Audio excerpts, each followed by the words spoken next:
Hi everyone, exam medicine channel में आप सभी का स्वागत है। इस वीडियो में हम बात करेंगे जो है भारत के भूगोल की।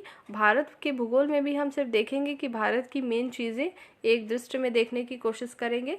आपके जो कंबाइंड टेक्निकल सर्विस एग्ज़ाम है उसमें आपने देखा होगा कि आप में जीके का पोर्शन है और आपको जो है भारत के परिप्रेक्ष्य में ही चीज़ें पढ़नी है, चाहे वो हिस्ट्री हो, पॉलिटी हो या ज्योग्राफी, जो भी चीज़ें आप पढ़ते हैं। तो हम एक बार पूरा व्यू देखेंगे। ये वीडियो यूज़फुल है सभी एग्ज़ाम के लिए। फ़िलहाल अभी आपके चूँकि कंबाइंड टेक्निकल सर्विस एग्ज़ाम के हैं तो आप इसको देख सकते हैं और दिल्ली यूनिवर्सिटी के भी कैंडिडेट इसे देख सकते हैं। आइए देखते हैं। देखिए, आपको पता है ये भारत तो नाम है ही, तो देश का नाम भारत। आगे देखिए अन्य नाम क्या है, तो आर्यावर्त, जम्मू द्वीप, भारतवर्ष, हिंदुस्तान और इंडिया।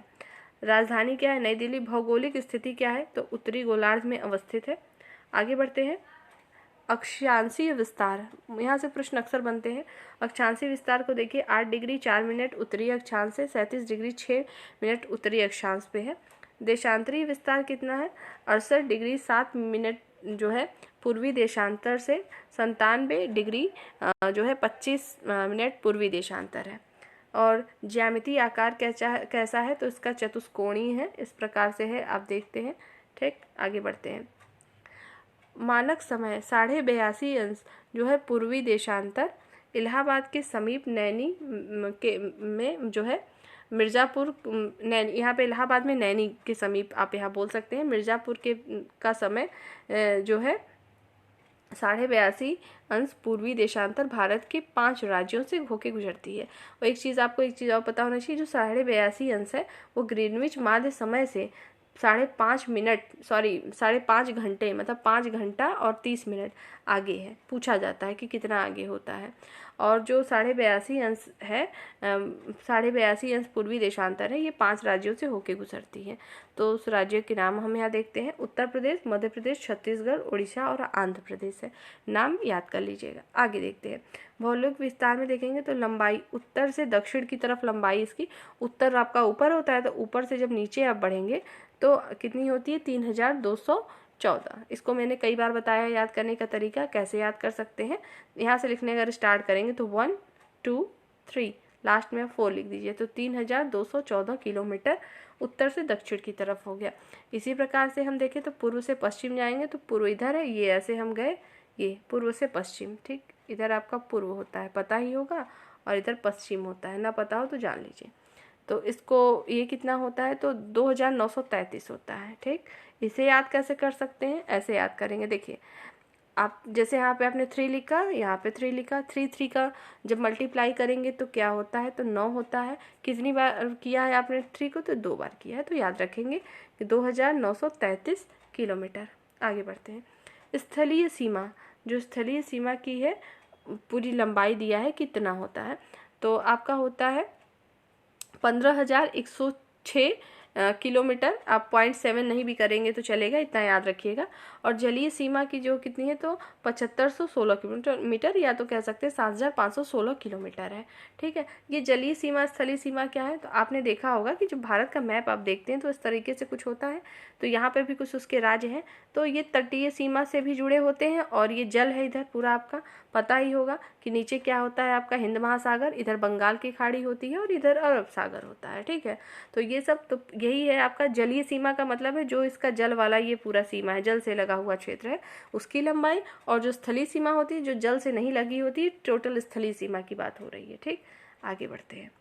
प्रादेशिक जल सीमा जो है कितनी होती है, तो समुद्र तट से 12 समुद्री मील तक होती है। मतलब जैसे आपकी इस तरह से मैपिंग होती है, तो यहाँ से देखेंगे ये आपका 12 जो है 12 समुद्री मील तक होता है। और संलग्न क्षेत्र प्रादेशिक जल सीमा से आगे, मतलब इस 12 के आगे कितना होता है, तो 24 समुद्री मील होता है। ठीक है, ये 12 नॉटिकल मील होता है, यहाँ तक भारत का अधिकार उस पर होता है। ठीक है, उसके आगे जो बढ़ते जाते हैं तो सबका होता है, सिर्फ ऐसा नहीं कि भारत का ही अधिकार है। आगे बढ़ते हैं। अनन्य आर्थिक क्षेत्र, संलग्न क्षेत्र से 200 समुद्री मील होता है। ठीक है, आगे बढ़ते हैं। इसकी यहाँ की जलवायु कैसी है भारत की, तो मानसूनी जलवायु है। क्षेत्रफल कितना है, तो पूरा है आपका 32,87,263 वर्ग किलोमीटर है। विश्व के कुल क्षेत्रफल का कितना प्रतिशत है? तो पूरे विश्व का भारत का जो क्षेत्रफल है 2.4% है। क्षेत्रफल की दृष्टि से विश्व में कौन सा स्थान है? तो 7वां है। जनसंख्या से कौन सा है? तो दूसरा है। देखिए, कुल जनसंख्या आपको इतना याद नहीं रखना है कि आप ये पूरा रट ले। आप ये याद रखिएगा कि विश्व की कुल जनसंख्या का कितना प्रतिशत भारत में की जनसंख्या है? तो 17.5 है जनसंख्या। सोचिए कि जब 17.5 है सिर्फ पूरे विश्व में, तभी दूसरा स्थान है जनसंख्या पर। आगे बढ़ते हैं। जनसंख्या की दृष्टि से विश्व में स्थान कौन सा है? तो दूसरा है और प्रथम चीन का है। देखिए, पुरुष जनसंख्या कितनी है और महिला जनसंख्या कितनी है? अगर आप इसको स्किप भी कर सकते हैं, लेकिन आपको परसेंटेज में ये चीज़ याद रखनी कि ग्रामीण जनसंख्या का परसेंटेज कितना है? तो 68.8% और शहरी जनसंख्या 31.16%। दशकीय जनसंख्या वृद्धि कितनी है? तो 17.64%, 17.64% है। आपको पता ही है कि 2000 ये जो जनगणना है आपकी 11 उसके बाद से ही लिया जा रहा है, और मतलब इसमें जनगणना की जो भी चीज़ें आएंगी, अभी लेटेस्ट डेटा तो आया नहीं है, आना था लेकिन कोविड की वजह से लेट हो रहा है। आगे देखिए, और यहाँ की लिंगानुपात की बात करें तो 943 प्रति हजार पुरुष पर जो है मतलब महिलाओं की दिया हुआ है। 1000 पुरुषों पर कितनी महिलाएं हैं? तो 943 है। ठीक है। शिशु लिंगानुपात कितना है? तो 918 प्रति हजार पुरुषों पर। और जनसंख्या घनत्व कितना है? तो 382 व्यक्ति पर वर्ग किलोमीटर। चीज़ें याद रखिएगा, यहाँ से प्रश्न 1-2 बन ही जाते हैं। देखिए, कुल साक्षरता कितनी है? तो 74.04% है। पुरुष साक्षरता कितनी है? तो 82.14%। और महिला साक्षरता कितनी है? तो 65.46% है। ठीक है। देखिए, अब आप हो सकता है कुछ लोग को अगर ना पता हो, अगर यही सोच रहे हो कि 100% ही कोई चीज़ होती है और ये तो 82 है और जो बचेगा वो महिला हो जाएंगी, पर ऐसा नहीं है। हर एक पैमाना जो दिया था अपने आप में 100% से निकाला जाता है, इस वजह से ऐसे डेटा दिया हुआ है। आगे देखिए, अनुसूचित जाति जनसंख्या कितनी है? मैंने कहा आपको कि ये जनसंख्या आपसे नहीं पूछी जाती, परसेंटेज याद रखिए, परसेंटेज पूछा जाता है। तो अनुसूचित जाति जनसंख्या कितनी है? तो कुल जनसंख्या का 16.6% है। तो अनुसूचित जाति का मतलब समझ ही रहे होंगे, एससी है, और अनुसूचित जनजाति मतलब एसटी है। देखिए, अनुसूचित जनजाति एसटी की कुल परसेंटेज देखेंगे तो 8.6% है। राज्यों की कुल संख्या कितनी है? 28 है। केंद्र शासित प्रदेशों की संख्या 8 है। इस समय वर्तमान में तो 28-8 है, इसमें परिवर्तन होता रहता है। फिलहाल वर्तमान समय में एग्जाम देने जा रहे हो तो ये सही डेटा है। जो है पर्वतीय क्षेत्र का विस्तार 10.7%, पहाड़ी क्षेत्र का विस्तार 18.6%, पठारी क्षेत्र का विस्तार 27.7%, मैदानी क्षेत्र का विस्तार 43.0%, मतलब 43%। आइए आगे बढ़ते हैं। कर्क रेखा पर स्थित 8 राज्य: गुजरात, राजस्थान, मध्य प्रदेश, छत्तीसगढ़, झारखंड, पश्चिम बंगाल, त्रिपुरा और मिजोरम। आप लोग कई तरह के ट्रिक से भी याद करते हैं, जैसे भी याद करना हो याद कर लीजिएगा, ज़रूरी है कि आपको याद रहे बस। आगे देखेंगे, द्वीपों की कुल संख्या कितनी है? तो 1208 है, टोटल बताया गया है भारत के परिप्रेक्ष्य में। आगे देखिए, अंतर्राष्ट्रीय सीमा से संलग्न राज्य तथा केंद्र शासित प्रदेश कितने? जो अंतर्राष्ट्रीय सीमा है उससे अंतर्राष्ट्रीय सीमा, जैसे मैंने आपको ये बात, अंतर्राष्ट्रीय सीमा है, सॉरी, हाँ, अंतर्राष्ट्रीय सीमा का मतलब है कि ऐसे कितने राज्य और केंद्र शासित प्रदेश हैं भारत में पूरे अंतर्राष्ट्रीय सीमा से टच में है। ठीक है, तो 18 है पूरे। और तेल जो है शोधनशालाओं की संख्या 23 है। राष्ट्रीय राजमार्गों की संख्या कितनी है? 599। बड़े बंदरगाह कितने हैं? तो बड़े बंदरगाहों की संख्या 13 है। राष्ट्रीय पशु क्या है?